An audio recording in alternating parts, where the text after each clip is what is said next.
Assalamualaikum warahmatullahi wabarakatuh. Perkenalkan, nama saya Syahdan Aditya Nugraha dengan NIM 174231092. Sini saya akan mengerjakan UTS Sistem Pemilu soal nomor 3. Langsung saja kita masuk ke pertanyaannya. Jelaskan bagaimana sistem mix digunakan, kemudian dampaknya terhadap sistem pemerintahan. Jelaskan pula kelebihan dan kekurangannya, disertai ilustrasi dan implementasinya. Oke, kita langsung masuk saja ke jawabannya.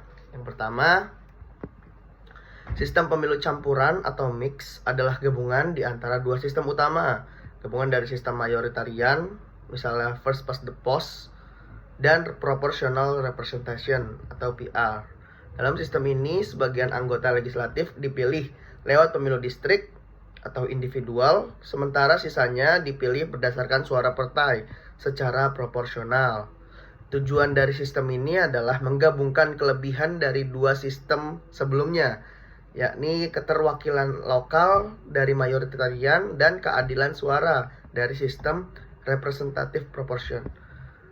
Bagaimana sih cara kerjanya dari sistem campuran ini? Yang pertama, mixed member proporsional.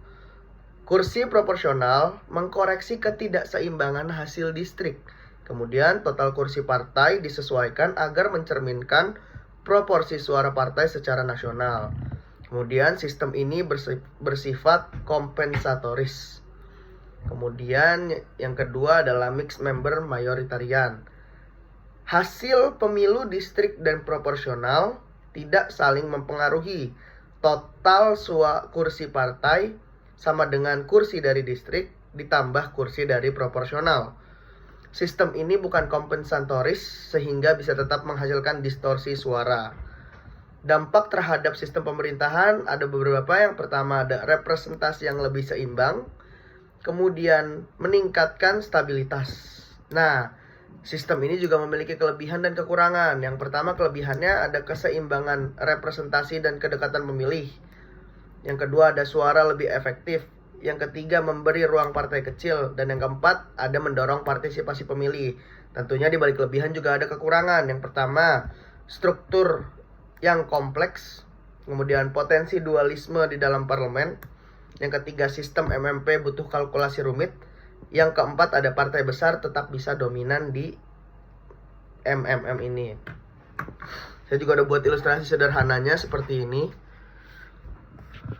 Total kursi ada 100, kemudian 50 kursi dari distrik dan 50 kursi dari daftar partai. Dan ini hasil pemilu distriknya, partai ada 3, kemudian kursi FPTP, suara PR, dan kursi proporsional.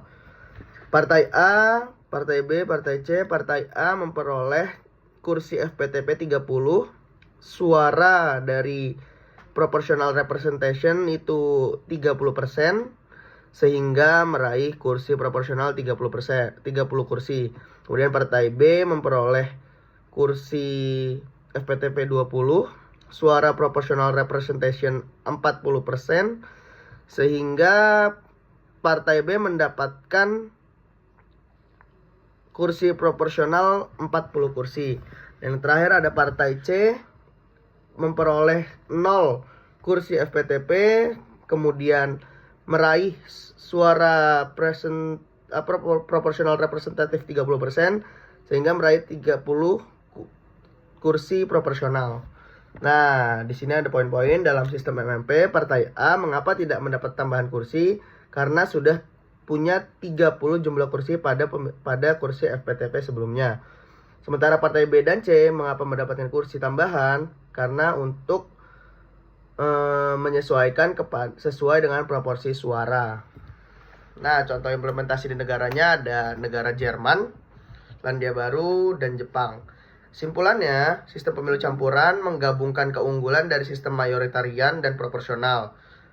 Cocok untuk negara dengan keinginan menjaga representasi lokal, tapi juga ingin keterwakilan nasional yang adil. Terima kasih.